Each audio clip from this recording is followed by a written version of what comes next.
नमस्कार। केंद्र सरकार के कर्मचारियों के लिए रिटायरमेंट ये एक बहुत बड़ा पड़ाव होता है। बिल्कुल। और इसके साथ जुड़े होते हैं पेंशन और दूसरे फायदे। हाँ, तो आज हम इन्हीं पर थोड़ी गहराई से बात करेंगे जी। और हमारी जानकारी का आधार है सरकार के पेंशन विभाग की दिसंबर 2019 की एक हैंडबुक। हाँ, वो handbook for retiring central government employees काफी डिटेल्ड है वो। सही। तो हमारा मकसद है पेंशन की शर्तें, फायदे कैसे गिने जाते हैं और रिटायरमेंट की पूरी प्रक्रिया, इसे थोड़ा आसान करके समझना। हाँ, कोशिश करते हैं कि सबको आसानी से समझ आए। चलिए, तो सबसे पहले पेंशन का हकदार कौन है? क्या ये वो सभी केंद्रीय कर्मचारी हैं जो 1 जनवरी 2004 से पहले सर्विस में आए? हाँ, मोटा मोटा यही है। और अगर कोई टेम्पररी रहा हो शुरू में या सीपीएफ में हो, उनका क्या?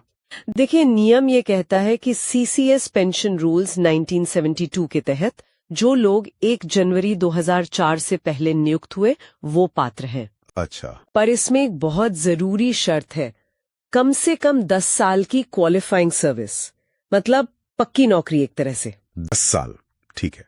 हाँ, और अगर किसी को सर्विस से निकाला गया हो या कोई खुद इस्तीफा दे दे तो पेंशन नहीं मिलेगी? जी नहीं, तब पेंशन जब्त हो सकती है। और जिनकी सर्विस 10 साल से कम है उन्हें पेंशन नहीं, सेवा ग्रेच्युटी मिलती है। ओके, सेवा ग्रेच्युटी। तो 10 साल की क्वालिफाइंग सर्विस जरूरी है पेंशन के लिए। ये तो हुई पात्रता। अब ये पेंशन मिलती कब है? क्या सिर्फ जब कोई अपनी तय उम्र पर रिटायर होता है, मतलब सुपर एनुएशन पर, या अगर कोई वीआरएस ले ले, मतलब स्वैच्छिक सेवानिवृत्ति? नहीं, दोनों में मिल सकती है। सुपर एनुएशन पर तो मिलती ही है। हाँ। लेकिन अगर किसी ने 20 साल की सर्विस पूरी कर ली है या कुछ शर्तों के साथ 50 या 55 साल की उम्र में वीआरएस लिया है तो भी पेंशन मिलेगी? हाँ, तो भी पेंशन देय है। और फैमिली पेंशन वो कब शुरू होती है?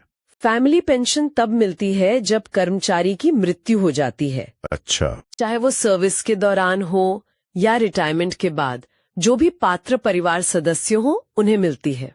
समझ गया। तो मतलब रिटायरमेंट आने से काफी पहले ही तैयारी शुरू करनी पड़ती होगी। हाँ, बिल्कुल, लापरवाही नहीं करनी चाहिए। क्या खास चीजें हैं जिनका ध्यान रखना चाहिए? जैसे नॉमिनेशन, बैंक खाता और एक भविष्य पोर्टल का भी जिक्र आता है। जी, भविष्य पोर्टल अब बहुत महत्वपूर्ण है।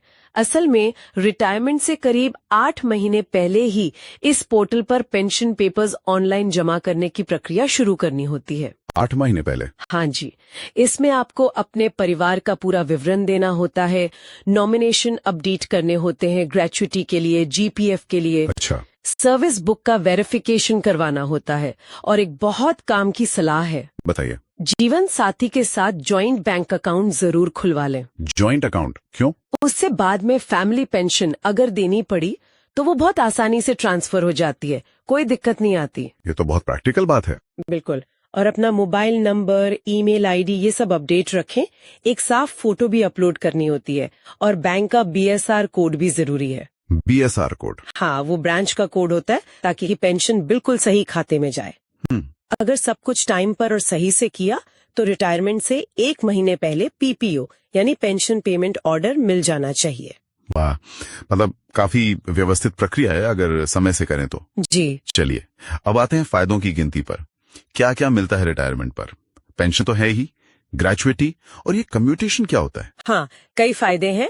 पेंशन का हिसाब मैंने बताया था। हाँ, वो आखिरी सैलरी या 10 महीने का एवरेज, उसका 50%। बिल्कुल। और कम से कम पेंशन मतलब मिनिमम वो 9,000 रुपए महीना है 1 जनवरी 2016 से। 9,000 रुपए मिनिमम, ठीक है। फिर है ग्रेच्युटी, इसके लिए कम से कम 5 साल की सर्विस जरूरी है। ओके। ये हर 6 महीने की सर्विस के लिए चौथाई महीने की सैलरी के बराबर मिलती है और इसकी एक ऊपरी लिमिट है 20 लाख रुपए। 20 लाख तक काफी अच्छा अमाउंट है। जी। अब बात कम्यूटेशन की। ये एक ऑप्शन है, जरूरी नहीं है। अच्छा, मतलब मर्जी है। हाँ, इसमें आप अपनी मंथली पेंशन का 40% तक हिस्सा एक साथ एक मुश्त ले सकते हैं। अच्छा, लमसम? हाँ, लमसम। इससे शुरू में पैसा मिल जाता है पर आपकी मंथली पेंशन उतनी कम हो जाएगी। कितने टाइम के लिए? 15 साल के लिए। 15 साल बाद वो कटी हुई पेंशन वापस जुड़ जाती है और पूरी पेंशन मिलने लगती है। ये भी एक विकल्प है। और महंगाई का क्या? पेंशन तो फिक्स हो गई एक तरह से। नहीं, पेंशन पर महंगाई राहत मिलती है। डियरनेस रिलीफ या डीआर, जैसे सैलरी पर डीए मिलता है वैसे ही। अच्छा, तो पेंशन भी बढ़ती रहती है महंगाई के साथ। जी हाँ।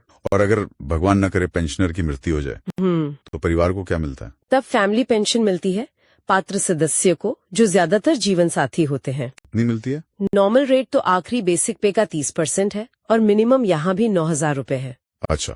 साल तक, या जब तक कर्मचारी 67 साल का होता, हाँ। तब तक बढ़ी हुई दर यानी आखिरी सैलरी का 50% मिल सकती है। ओह, ये एक जरूरी बात है। जी, और कुछ खास हालात में, जैसे कोई आश्रित विकलांग बच्चा हो या अविवाहित विधवा या तलाकशुदा बेटी हो, उन्हें भी कुछ शर्तों के साथ जीवन भर पेंशन मिल सकती है। क्या इन खास मामलों में, जैसे विकलांग बच्चों या अविवाहित बेटियों के लिए प्रक्रिया ज्यादा मुश्किल होती है? कुछ अलग कागजात चाहिए होते हैं? प्रक्रिया तो वही रहती है भविष्य पोर्टल वाली, पर हाँ, पात्रता साबित करने के लिए कुछ एक्स्ट्रा डॉक्यूमेंट्स लगते हैं, जैसे विकलांगता का सर्टिफिकेट या इनकम प्रूफ वगैरह। थोड़ी ज्यादा जांच पड़ताल होती है इन मामलों में। समझ गया।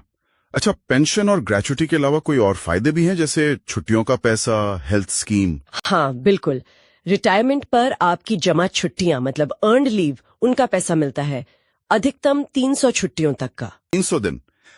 ठीक है। फिर स्वास्थ्य के लिए CGHS यानी सेंट्रल गवर्नमेंट हेल्थ स्कीम की सुविधा है, उसके लिए अप्लाई करके कार्ड बनवाना पड़ता है। और जो CGHS एरिया में नहीं रहते, उनके लिए फिक्स्ड मेडिकल अलाउंस है, अभी शायद 1,000 रुपए महीना है।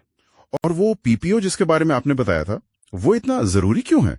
अरे PPO तो पेंशनर का पहचान पत्र है, समझिए।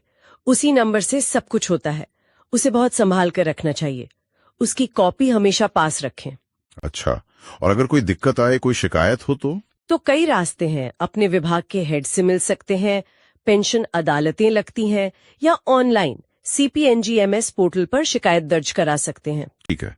सरकार ने कुछ और पोर्टल भी बनाए हैं शायद, अनुभव, संकल्प? हाँ, अनुभव पर रिटायर्ड लोग अपने अच्छे अनुभव शेयर कर सकते हैं, और संकल्प एक प्लेटफॉर्म है जहां वो रिटायरमेंट के बाद भी अपनी इच्छा से समाज सेवा या किसी काम से जुड़ सकते हैं। ये तो अच्छी पहल है। जी। तो आज हमने काफी विस्तार से समझा पेंशन की शर्तें, कब अप्लाई करना है, क्या क्या फायदे हैं pension, gratuity, commutation, family pension और PPO, CGHS कार्ड जैसे कागजात कितने अहम हैं। हाँ, ये सारी जानकारी बहुत जरूरी है, लेकिन एक बात और, रिटायरमेंट सिर्फ पैसों का हिसाब किताब नहीं है ना? सही कहा, ये तो जीवन का एक नया दौर है। बिल्कुल। तो सोचने वाली बात ये भी है कि इन सब वित्तीय फायदों और स्वास्थ्य सुविधाओं के साथ लोग रिटायरमेंट के बाद एक्टिव कैसे रहें, एक सार्थक जीवन कैसे जिएं, शायद संकल्प जैसे मंच का इस्तेमाल करके, या अपने तरीके से सेहत का ध्यान कैसे रखें। इस पहलू पर भी विचार करना उतना ही जरूरी है जितना कि पेंशन की कैलकुलेशन। बहुत सही मुद्दा उठाया आपने, शायद इस पर भी कभी बात करनी चाहिए।